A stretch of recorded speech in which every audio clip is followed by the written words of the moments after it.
mais recente foi o do neocórtex, região do intelecto, da tomada de decisões e do raciocínio superior. Enquanto nosso cérebro reptiliano e nosso sistema límbico nos impulsionam a fazer aquilo de que precisamos para sobreviver, o neocórtex representa a inteligência para alcançar nossos fins, mas colocando limites a nossas emoções e impulsos instintivos. A mais importante parte para o supercérebro, o neocórtex é o centro da autoconsciência, do livre-arbítrio e das escolhas, tornando-nos usuários plenos e potencialmente senhores do nosso cérebro. As criaturas que só possuem essa fase do cérebro, como os pássaros, podem, apesar disso, revelar um comportamento muito complexo. Por mais reptiliano que seja seu cérebro, o papagaio cinzento africano é capaz de repetir centenas de palavras, e, se as atuais pesquisas estiverem corretas, entender o significado delas. Mas, se olharmos nos olhos de um lagarto ou de um avestruz, de um sapo ou de uma águia, não detectaremos nenhuma emoção. Essa ausência pode parecer assustadora, porque a igualamos ao bote cruel de uma cobra ou ao ataque de um predador à presa. O instinto precedeu a emoção na escala evolucionária. Esse cérebro instintivo fornece os impulsos naturais do corpo físico que garantem a sobrevivência, como fome, sede e sexualidade. Alguém escreveu, referindo-se ao desejo sexual como fome de pele, uma franqueza bastante precisa em se tratando do cérebro instintivo. Ele inclui também processos inteiramente inconscientes, como a regulação do sistema digestório e circulatório, basicamente todas as funções corporais que ocorrem automaticamente. A ansiedade que permeia a sociedade moderna nasce em parte de nosso cérebro instintivo, que incansavelmente nos impele a prestar atenção ao impulso de medo, já que nossa sobrevivência depende dele. Ninguém morre em uma visita ao dentista, e, como outras partes do cérebro intervêm, o medo não nos impele a pular da cadeira do dentista e fugir. Mas o cérebro instintivo só sabe liberar o impulso, e não avaliá-lo. Se você se observar, verá que a trégua que estabeleceu com o cérebro instintivo é incômoda. Tentar ignorar nossos impulsos nos torna agitados, inseguros e ansiosos. Rudy lembra de seus primeiros anos de universidade, pouco depois que perdeu o pai, vítima de um ataque do coração. Ele escrevia incessantemente em seu diário sobre os avassaladores sentimentos de ansiedade e desejo que dominam nossa adolescência. Quando surgiram os hormônios pós-pubescentes, Rudy ficou frustrado diante de sua incapacidade em ignorá-los. A famosa escritora americana gastronômica M.F. Fisher conta a história de um homem que, arrasado pela morte súbita da mulher, percorreu a autoestrada da costa do Pacífico de cima a baixo, parando em cada restaurante de estrada para pedir um filé. Rudy sabia intelectualmente que sua ansiedade em festejar com os amigos a cada ano que começava vinha de uma necessidade irracional de aceitação social, de validação por seus pares. Mas não conseguia resistir à necessidade de confraternizar quando devia estar estudando. Cada início de ano letivo se transformava numa batalha aparentemente infinita de encontrar disciplina para permanecer na biblioteca estudando, enquanto seu cérebro instintivo saía vitorioso da maioria das batalhas. A ansiedade levou vantagem até que a situação atingiu seu ponto crítico em 1979, durante seu último ano na universidade. Era noite de Ano Novo na Times Square. Rudy fazia parte da multidão. O clima era tenso. O Ayatollah Khomeini mantinha 52 reféns americanos no Irã. Bandos de jovens gritavam ofensas contra o Irã e atiravam garrafas de cerveja. Rudy se afastou de seus colegas de fraternidade e sentou-se na calçada, recostado contra as grades da estação de metrô, sentindo a ansiedade aumentar com a agressividade à sua volta. Nesses momentos de crise pessoal, exatamente quando o cérebro instintivo parece levar vantagem, uma mudança radical pode ocorrer. Soldados em batalha podem experimentar uma repentina calma e silêncio interior enquanto as bombas explodem à sua volta. Naquele momento na Times Square, Rudy percebeu que toda a sua ansiedade tinha na origem impulsos de medo e desejo. O medo gerava dúvidas sobre sua segurança. O desejo criava apetites que requeriam satisfação, mesmo quando as circunstâncias eram inadequadas. Sem saber ainda que os circuitos cerebrais estão ininterruptamente integrados, essa descoberta só foi feita décadas depois. Rudy sentiu que isso era verdade. O medo e o desejo não são estranhos, eles estão ligados. O medo alimenta o desejo de atividades capazes de aliviá-lo. Reciprocamente, o desejo cria um medo de não poder, ou não dever, obter o que os apetites demandam. Recorremos a cientistas e poetas para validar os conflitos que essa fase instintiva do cérebro cria. Freud falou da força de impulsos inconscientes por sexo e agressividade, formas inominadas primitivas que ele chamou de id. O id é poderoso, e a máxima que Freud criou para curar seus pacientes foi: onde o id está, o ego deve estar. O mundo testemunha constantemente a força destrutiva de nossos impulsos primitivos. O medo e a agressividade estão à espreita para derrubar as portas da razão. Shakespeare sabia que corria atrás de mulheres e chamou sua luxúria de desperdício de espírito. Um de seus sonetos pode servir de lição sobre a anatomia do cérebro, uma vez que descreve o conflito entre impulso e razão.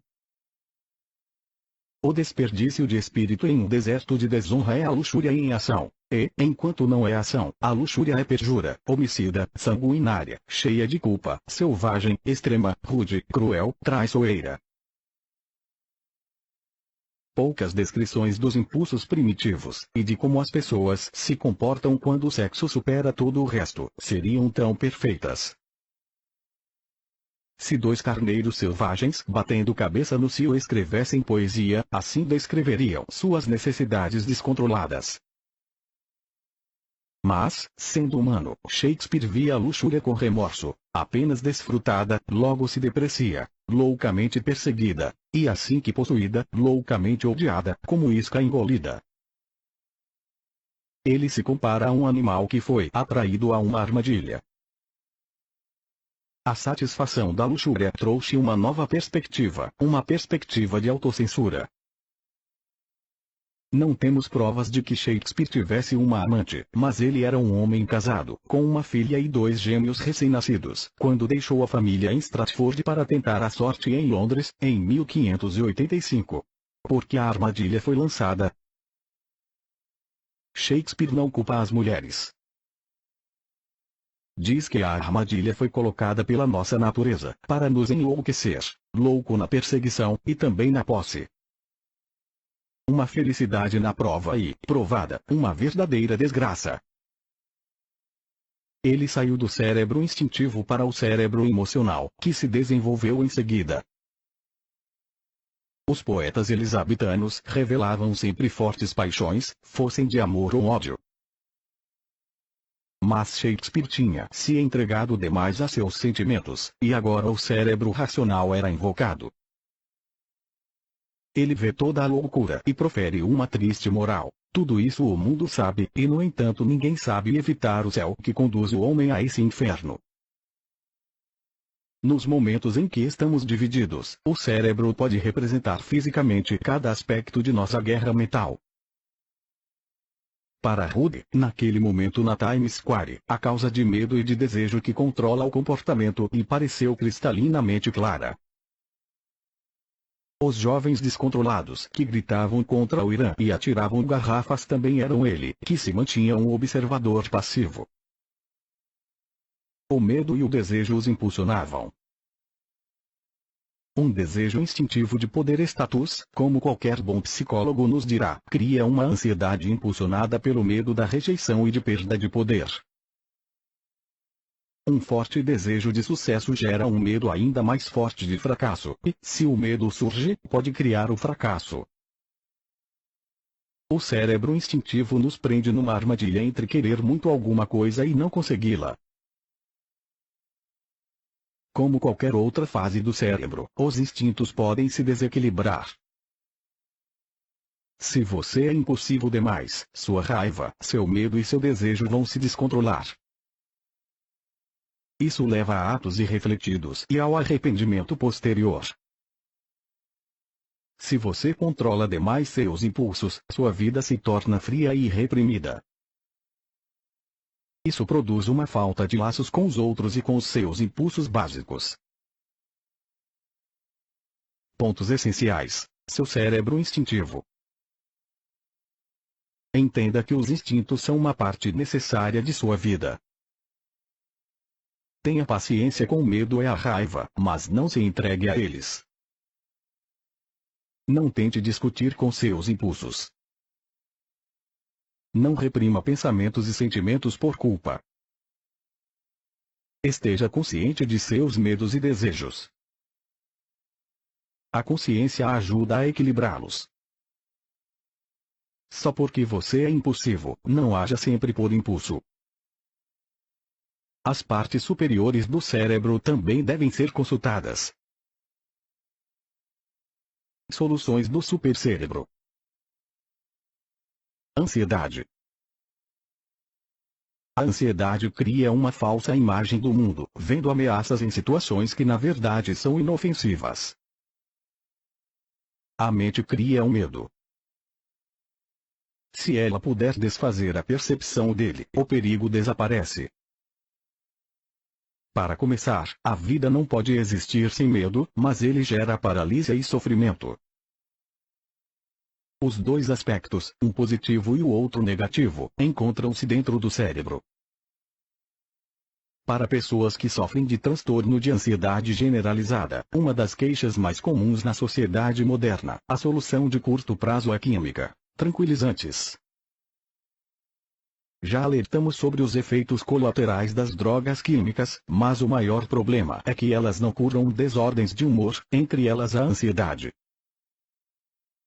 Assim como a tristeza é universal, enquanto a depressão é anormal e prejudicial, o medo é universal, enquanto a ansiedade generalizada consome a alma.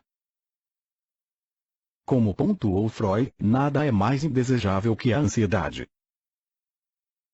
Estudos médicos revelaram apenas algumas coisas a que o sistema mente-corpo não consegue se adaptar. Uma é a dor crônica, do tipo que não tem remissão, como o câncer ósseo avançado, e a outra é a ansiedade. Disse que a ansiedade é generalizada porque aquilo de que temos medo não é uma ameaça específica. Em circunstâncias normais, a reação ao medo é física e tem alvo certo. Vítimas de algum crime contam que, durante o ato, enquanto a arma do assaltante permanecia em seu campo visual, elas entravam no estado de extrema vigilância, com o coração batendo acelerado. Esses aspectos da reação de medo brotam automaticamente do cérebro reptiliano, e acredita-se que aquilo que nos causa preocupação e ansiedade está programado na amígdala. Porém, isso não nos diz muita coisa. Uma vez que a pessoa fica ansiosa no sentido errático, como acontece, por exemplo, com preocupações crônicas, todo o cérebro se envolve. O medo tem alvo certo e específico, a ansiedade é errática e misteriosa. As pessoas que sofrem de ansiedade não sabem por quê. O que elas sentem é como um mau cheiro presente na periferia da consciência, por mais que tentem fingir que ele não existe. Para curar a ansiedade, elas não podem atacá-la como uma coisa. O mau cheiro se infiltrou por toda parte. Em outras palavras, sua criação da realidade está distorcida. Nada desencadeia a ansiedade. As pessoas ansiosas sempre têm medo de alguma coisa, uma nova preocupação ou uma nova ameaça. Para encontrar uma solução, elas devem aprender a não lutar contra o medo, mas deixar de se identificar com seus medos. Esse distanciamento só é possível se a pessoa entender o que torna o medo tão aderente. Em seu estado natural, positivo, o medo se dissipa assim que a pessoa se afasta do tigre feroz ou mata um mamute. Não existe um componente físico. Em seu estado errático, negativo, o medo persiste, e essa aderência tem vários aspectos. Como a ansiedade se torna permanente. A mesma preocupação volta sempre. A repetição cola a reação de medo no cérebro. O medo é convincente. Quando se acredita na voz do medo, ele toma conta. O medo excita a memória. Aquilo que nos dá medo lembra algo ruim do passado, o que traz de volta a velha reação. O medo leva ao silêncio. Por vergonha ou culpa, não se fala dele, e por isso ele cresce. O medo é uma sensação ruim e por isso se empurra a dor para longe. Mas sentimentos reprimidos permanecem. Aquilo a que se resiste persiste. O medo é incapacitante. A pessoa se sente fraca demais para fazer alguma coisa contra ele. Já explicamos como um comportamento depressivo se torna um hábito. Essa é uma maneira de explicar como as emoções persistem. As questões que levantamos sobre a depressão também se aplicam à ansiedade. O que vamos acrescentar é o aspecto multidimensional. O medo se instala com muitos tentáculos, e todo apego é prejudicial. Para dissipar o medo, precisamos romper com sua realidade. É possível lidar com cada parte dela individualmente. Você pode desmontá-la pela simples razão de que você está no centro da criação de realidade. 1. A mesma preocupação volta sempre. A repetição cola a reação de medo no cérebro. A repetição aprofunda o sulco que mantém qualquer reação fixa. Se temos que caminhar por um bairro perigoso da cidade à noite, essa caminhada repetida faz o perigo parecer maior. Às vezes nos acostumamos a isso. Crianças que vivem com pais raivosos são capazes de prever quando outra explosão virá. Mas a repetição nunca é simples. Essas mesmas crianças descobrirão, em geral muitos anos mais tarde, que a agressão dos pais as afetou profundamente. No caso da ansiedade, elas interiorizam a repetição. Você incorpora o agressor, gerando ininterruptamente a mesma mensagem de tenha medo. Convém perceber que você está desempenhando um duplo papel, de agressor e de agredido. Os preocupados crônicos sabem disso. Repetem as mesmas preocupações: será que tranquei a porta de casa? E se eu perder meu emprego? E se meu filho se envolver com drogas? E acreditam que elas são úteis. As reações irritadas de familiares e amigos não põem fim ao engano. Na verdade, a pessoa intensifica suas preocupações porque ninguém está prestando atenção. É sua responsabilidade se preocupar pelos outros. Presa dentro de si mesma, a mente não pode ver que a preocupação crônica não faz nenhum bem. Não percebe que o assalto repetido e obsessivo do medo é negativo. Ele se torna um vício. A pessoa suporta uma dorzinha irritante para evitar grandes perigos que poderiam causar um desastre. Nisso também está presente uma espécie de pensamento mágico. O preocupado crônico faz maquinações que supõe capaz de manter afastado o perigo. Se eu me preocupo com a possibilidade de perder todo o meu dinheiro, talvez isso não aconteça.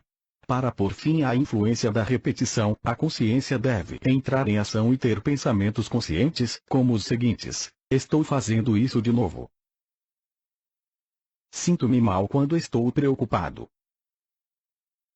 Preciso parar neste exato momento.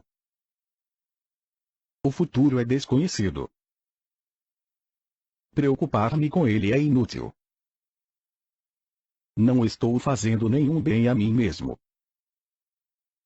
Uma mulher presa a um mau casamento temia constantemente por seu futuro. Tinha medo de ficar sozinha em caso de separação. Tinha medo de que os filhos ficassem do lado do marido, que ele destruísse sua reputação junto aos amigos e que o divórcio afetasse seu trabalho. Disso resultou um estado de forte ansiedade. Ela se via assaltada todos os dias com preocupações crescentes. Mas os fatos se mostraram muito diferentes. Os filhos e colegas de trabalho a amavam.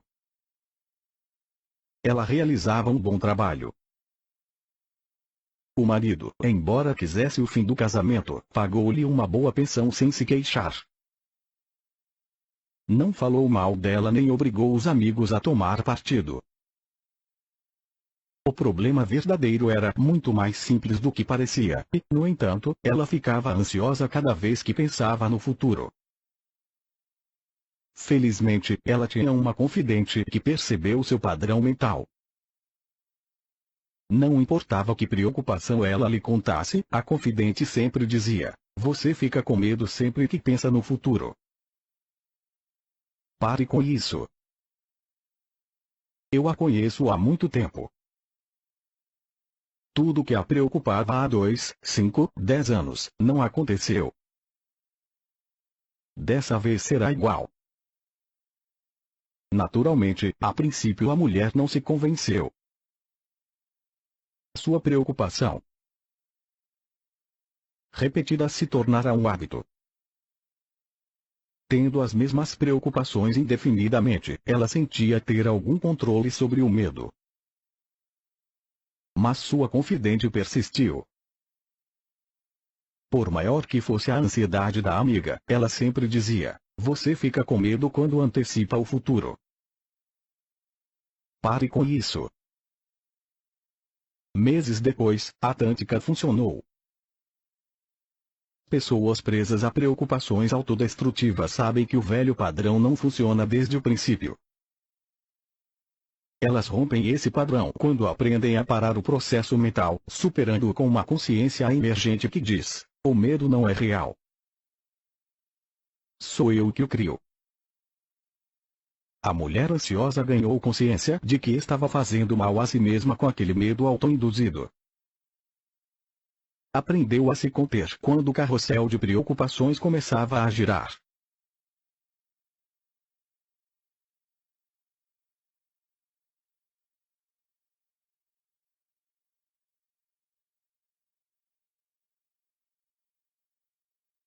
O cérebro emocional. O medo e o desejo são criados no cérebro instintivo, mediados pelo cérebro emocional e negociados pelo cérebro intelectual.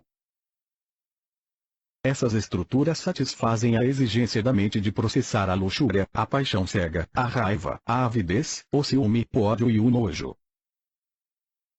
Todos esses sentimentos estão fadados a sobreviver no curso da evolução. A reação de luta ou fuga nos répteis implica um cérebro de circuitos fixos.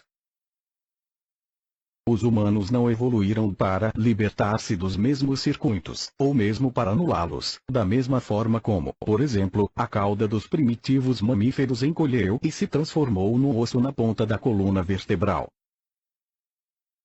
Ao contrário, o cérebro humano vai colocando camadas novas sobre as velhas. No caso do córtex cerebral, a camada mais externa do cérebro, as camadas são como a cortiça numa árvore. Córtex significa cortiça ou casca em latim. Nessa disposição, as camadas se mantêm integradas com as anteriores em vez de serem descartadas.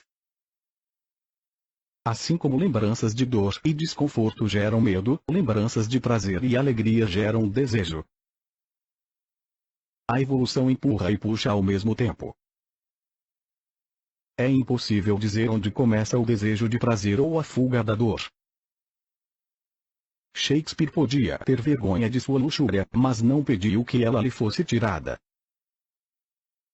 As emoções que se baseiam no medo e no desejo funcionam lado a lado. Por exemplo, o medo de ser rejeitado pelo grupo social se encaixa no desejo de poder e sexo, sustentando o indivíduo e a espécie ao mesmo tempo. As emoções nos parecem tão urgentes quanto os instintos, mas um novo desenvolvimento está ocorrendo. Freud chamou os impulsos instintivos de id porque eram primitivos demais para serem nomeados. As emoções têm nome, como inveja, ciúme e orgulho. Quando um poeta declara que o amor é como uma rosa vermelha, está expressando nosso fascínio por dar nome às emoções e construir o mundo ao redor delas. Portanto, as emoções são um passo na direção da consciência. O conflito entre instintos e emoções nos ensina que os humanos evoluíram, com muito sofrimento e confusão, para aprender. Precisamos estar atentos a nossos medos e desejos. Eles não têm um controle inerente, nem o cérebro reptiliano. O complexo sistema límbico é nosso centro das emoções, mas também de coisas obscuramente relacionadas, como a memória de curto prazo e o olfato. Um perfume ou o cheiro de chocolate são suficientes para despertar lembranças. No caso do escritor Marcel Proust, foi o ato de mergulhar uma Madeleine no chá, porque o sistema límbico une olfato, memória e emoção. Ele se desenvolveu depois do cérebro reptiliano, mas ainda assim bem cedo. Todos os animais de quatro patas, inclusive os primitivos anfíbios, parecem ter um sistema límbico desenvolvido. As emoções, ao contrário do olfato, podem ser um desenvolvimento recente.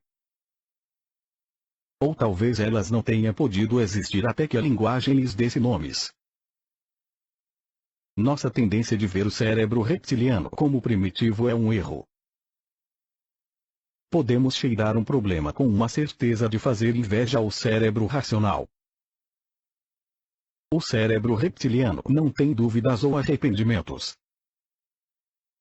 Ninguém fala da sabedoria do impulso sexual, mas nossas emoções instintivas são definitivamente sábias. Elas representam o tipo de consciência que nos leva à felicidade. Antes que o termo nerd fosse inventado, as universidades começaram a atrair jovens brilhantes e obsessivos por computadores. Eles passavam dias e noites criando códigos. A era digital foi construída em muitas madrugadas de estudo. Mas então houve uma rápida reviravolta nesses jovens, e quando perguntaram ao reitor de uma importante universidade por que, ele suspirou: não conseguimos impedir que eles atravessassem o pátio. Assim que esbarravam numa garota, desapareciam. A perda dos códigos binários foi um ganho para a humanidade. Com a emergência do cérebro emocional, a consciência começou a libertar-se da sobrevivência física. As várias áreas do sistema límbico, como o hipocampo e a amígdala, foram precisamente mapeadas e podem ser relacionadas a todas as funções através de um exame de ressonância magnética.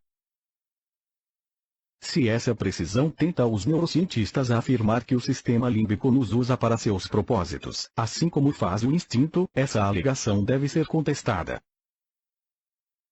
Como evoluiu a partir da sobrevivência, o cérebro instintivo precisa nos usar. Quem gostaria de ter que pensar em digerir a comida após cada refeição?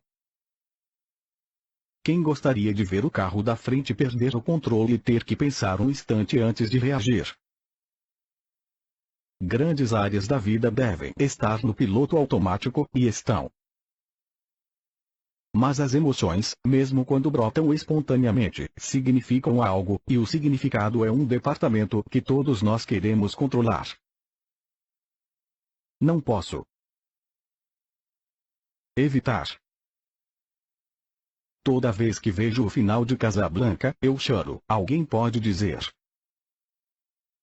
Sim, mas escolhemos ir ao cinema, e uma das razões para isso é poder sentir fortes emoções sem se arriscar. Tudo bem um homem chorar com o fim de Casablanca ou quando o cão de meu melhor companheiro leva um tiro, embora se acredite que homens não choram. Os filmes são o paraíso do sistema límbico, não porque o cérebro precise chorar, mas porque, em determinadas circunstâncias, nós precisamos chorar. O cérebro emocional não tem emoções. Nós temos emoções quando usamos. Ligado à fase emocional do cérebro, porém, há um novo conflito, ao qual já nos referimos: a memória.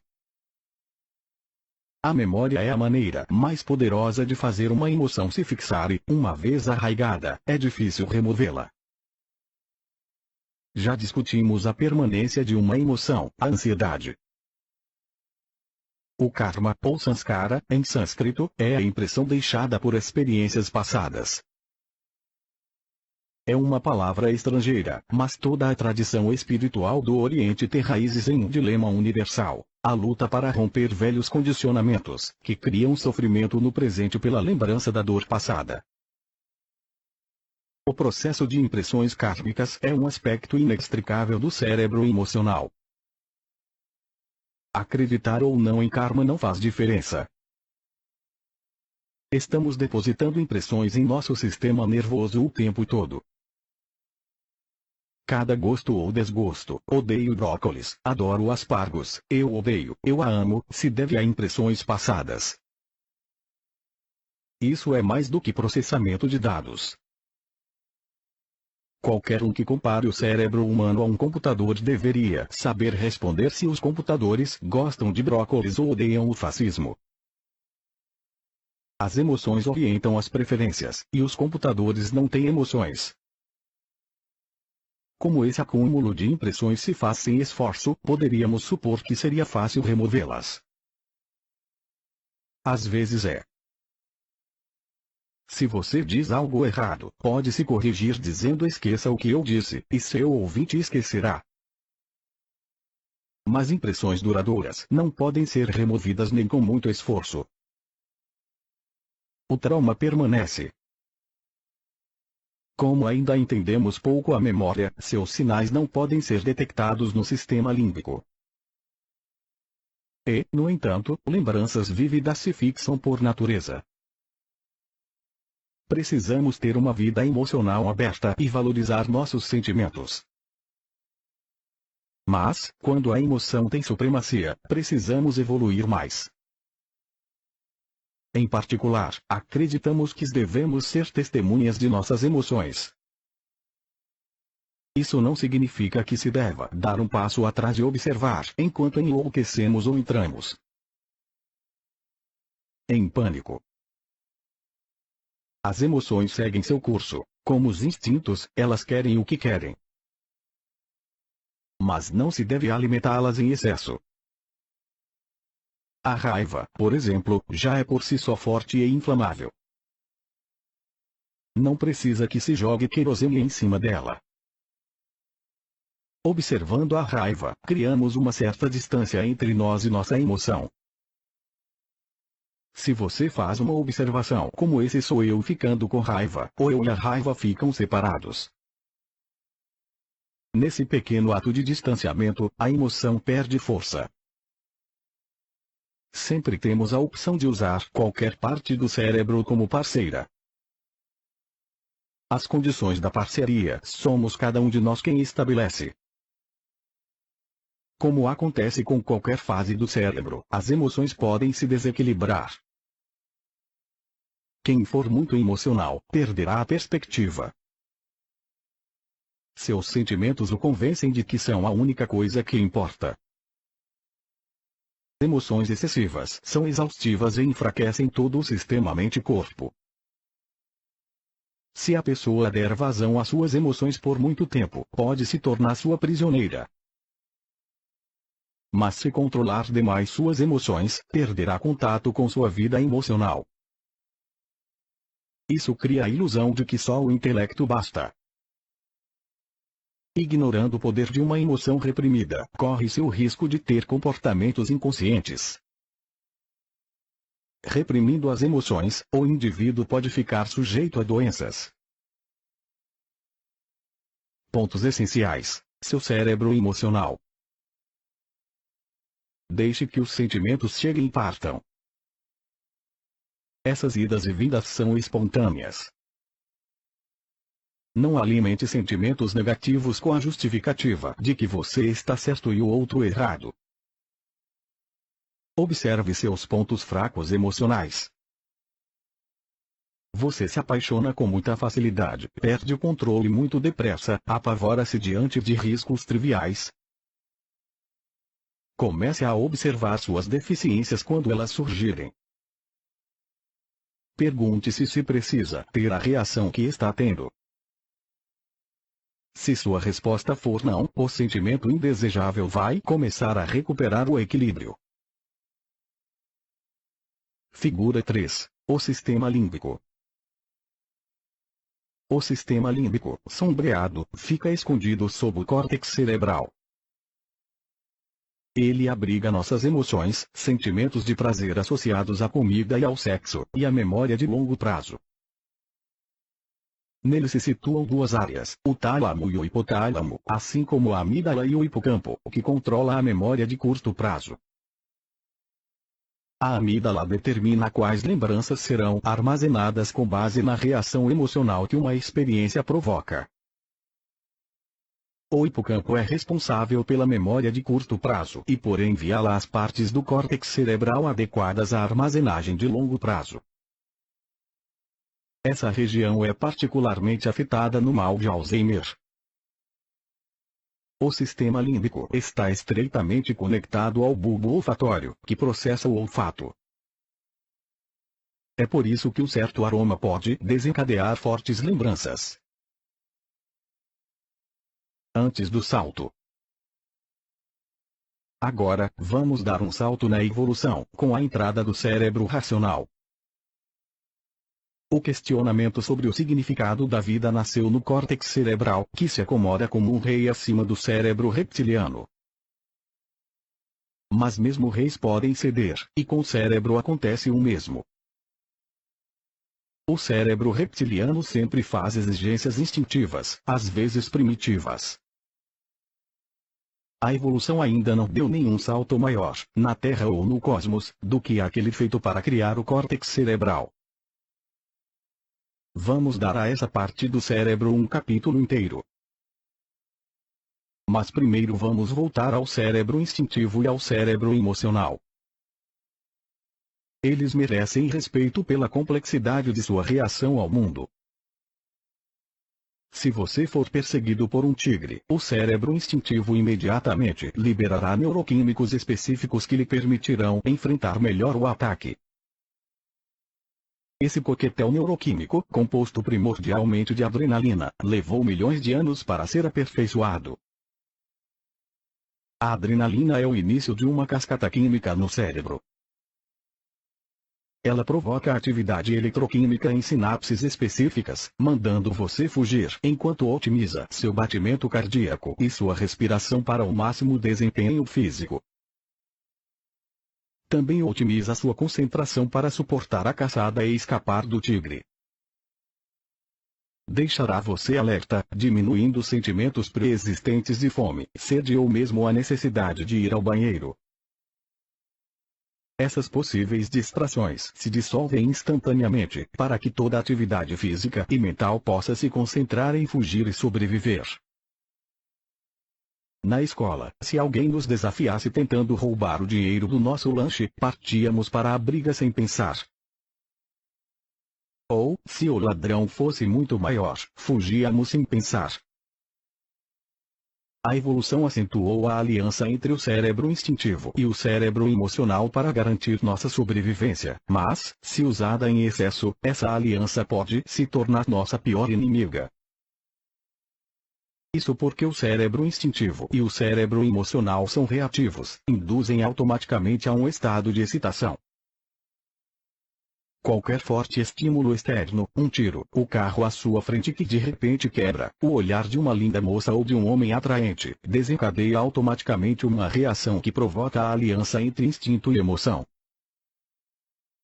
Rudy lembra uma experiência de bullying na infância, que é um ótimo gancho para o próximo assunto, o cérebro racional. Quando criança, ele era muito tímido e fisicamente desajeitado para os esportes. Sua irmã gêmea Anne, ao contrário, era uma atleta por natureza. Quando os colegas o agrediam no pátio da escola, Anne vinha em seu socorro. Era frustrante ser defendido por uma menina e uma menina mais forte do que ele.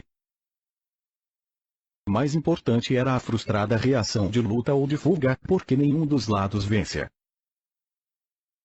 Fugir faz um menino pequeno perder seu senso de orgulho. Ser derrotado era uma humilhação. No entanto, de uma estranha maneira, Rudy estava repetindo um problema evolucionário primitivo. Os humanos primitivos tinham que imaginar como viver juntos. Não poderiam constituir uma sociedade se fugissem cada vez que a adrenalina determinasse uma luta, nem entregar-se a um combate sangrento cada vez que ela mostrasse seu outro lado e determinasse uma fuga. Rudy teve que encontrar uma maneira de resolver o mesmo dilema social. Pouco a pouco, quando os outros garotos o agrediam, ele passou a usar cada vez mais o intelecto. A princípio, a principal ajuda foi tática. Uma vez, no quarto ano, uma agressão provocou uma luta.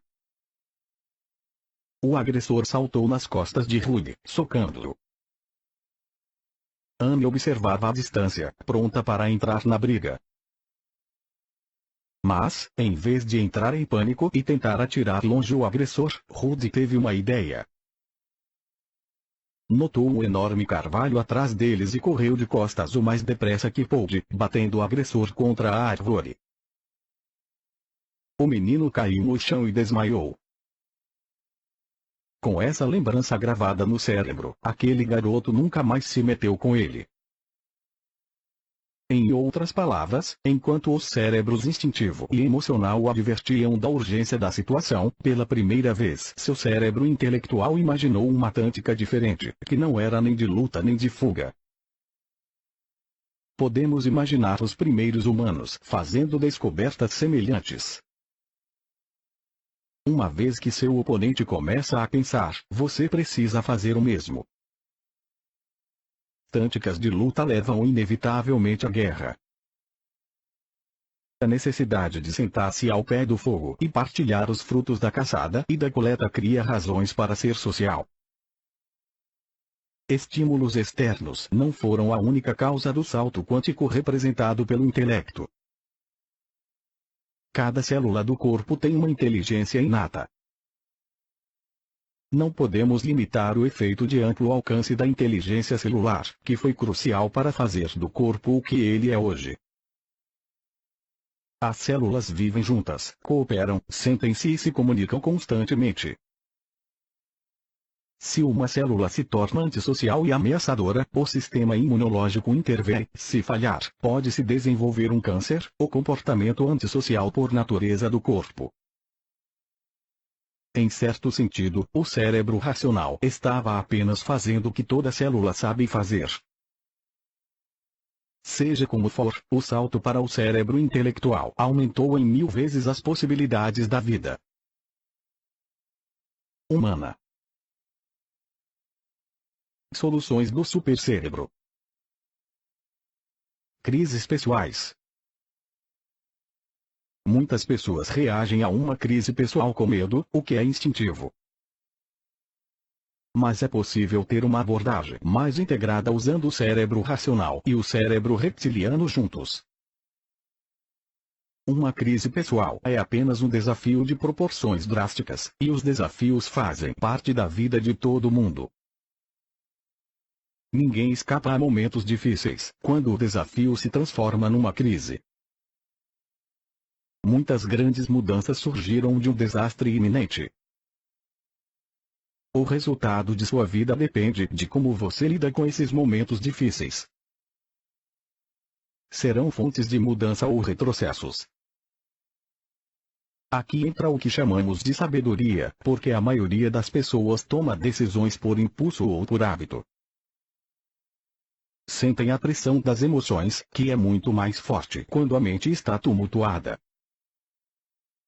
Não há como negar a famosa primeira frase do livro A Trilha Menos Percorrida, de M. Scott Peck: a vida é difícil.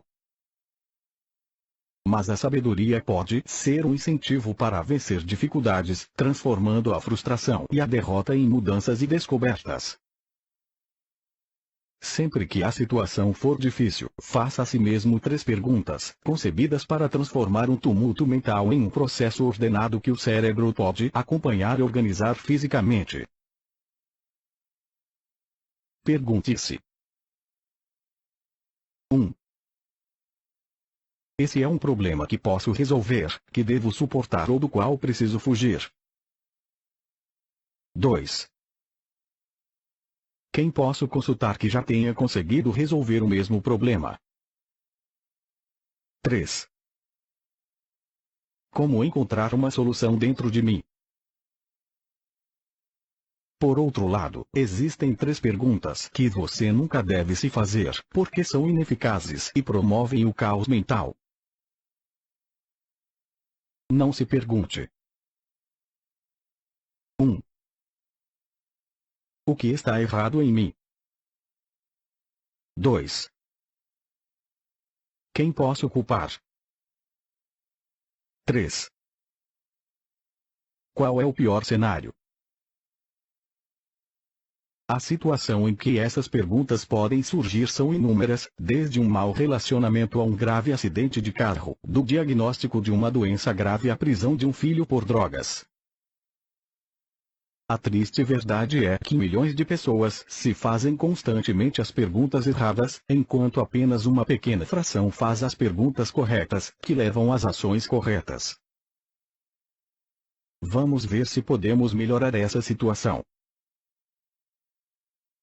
1. Esse é um problema que posso resolver, que devo suportar ou do qual preciso fugir? A primeira coisa a fazer é analisar a situação de uma perspectiva razoável. Pergunte-se: esse é um problema que posso resolver, que devo suportar ou do qual preciso fugir? A menos que possa responder a essa pergunta com clareza e de maneira racional, sua visão estará perturbada por reações emocionais. Sem saber disso, você estará sujeito a uma aliança entre instinto e emoção. Você pode ceder à impulsividade ou recair em velhos hábitos, quando na verdade precisa de algo novo, uma solução que resolva a crise. Situações difíceis frequentemente induzem a más decisões. Portanto, para fazer boas escolhas, você deve clarear sua confusão interior. Pare para pensar, consultando pessoas em quem confia, em um plano de ação que comece com a busca por uma solução. Se a solução não for fácil, pergunte por quê. A resposta pode ser que você precisa ter paciência e suportar a situação difícil, ou então que precisa se afastar, porque em seu lugar ninguém encontraria uma solução. Problemas financeiros às vezes podem ser resolvidos, mas às vezes você precisa suportá-los, a menos que a situação piore a ponto de você precisar se afastar para evitar a falência. Observe que essa sequência tem que existir. A sociedade teve um retrocesso quando as dívidas foram transformadas em um fracasso moral e os devedores foram atirados na prisão. Eles foram privados dos meios para resolver o problema ou desistir. Não se deixe envolver em atitudes moralmente críticas ou punitivas. Geralmente, como é difícil encontrar uma solução e se afastar é arriscado, a maioria das pessoas suporta uma situação difícil, mesmo uma crise, como um marido agressivo e violento ou sinais graves de uma doença cardíaca causada pela obesidade. Só uma pequena porcentagem de pessoas, menos de 25%, busca ajuda profissional para seus problemas emocionais, enquanto a maioria, mais de 70%, relata ter tentado resolver problemas emocionais vendo televisão por mais tempo. As alternativas funcionariam se as pessoas não hesitassem quando as coisas vão mal. Um dia, elas esperam por uma solução e talvez deem alguns passos em direção a ela. No dia seguinte, sentem-se passivas e vítimas, e por isso suportam a situação. No terceiro dia, ficam cansadas de sofrer e simplesmente querem desistir. O resultado geral é o sentimento de derrota. Não se pode encontrar uma solução correndo em 3 direções diferentes. Portanto, esclareça sua situação e haja pensando nos fatos. Ações. Quando se sentir mais calmo, sente-se e examine a crise. Enumere por escrito as alternativas, distribuindo-as em 3 colunas: resolver, suportar e se afastar. Anote as razões para cada uma. Reflita sobre elas cuidadosamente. Peça a alguém em quem confie para comentar sua lista. Uma vez que decida o que fazer, apegue-se a essa decisão, a menos que fortes indicações apontem em uma nova direção. 2. Quem posso consultar que já tenha conseguido resolver o mesmo problema? Ninguém resolve sozinho uma situação difícil, mas as reações emocionais sem dúvida nos isolam. Ficamos com medo e deprimidos. Nós nos fechamos. Alimentamos a vergonha e a culpa, e, uma vez que esses sentimentos corrosivos tomam conta, temos mais razões para nos fechar. Portanto, você deve se perguntar: quem posso consultar que já tenha conseguido resolver o mesmo problema? Encontrar alguém que já tenha passado pela mesma crise que você está enfrentando resolve várias coisas de uma vez. Oferece um exemplo a seguir: um confidente que entende sua situação e uma alternativa.